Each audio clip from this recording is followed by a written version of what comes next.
புரியாதுடா, புரியவே புரியாது. நான் சொன்னா உனக்கு புரியாதுடா.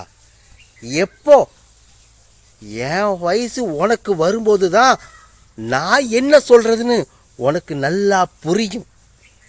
டே, கல்யாணம் பண்ண வயசில் கையோட குலதெய்வத்துக்கு போய் விளக்கேற்றி வச்சுட்டு வாடான்னு நான் சொன்னேன்.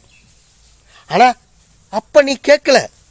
உனக்கு குழந்தை பிறந்துருச்சு, அந்த குழந்தைக்கு காணிக்க மொட்டையை அடித்து காது குத்திட்டு வாடான்னு சொன்னேன். ஆனால் அப்போ நீ கேட்கல. நம்ம முன்னோர்கள் கட்டி கட்ட குலதெய்வம் என்னைக்கு இருந்தாலும் நம்மளை காப்பாத்துண்டா. ஏய்,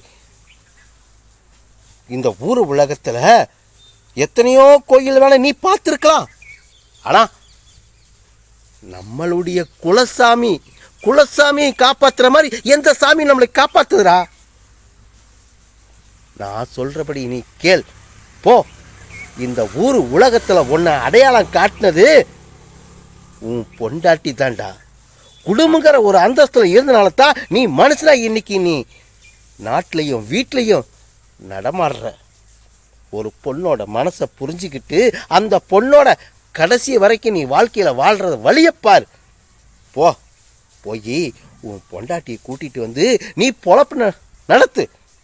போடா, என் முன்னாடி நின்ன நல்லா இருக்காது. போடானா போ.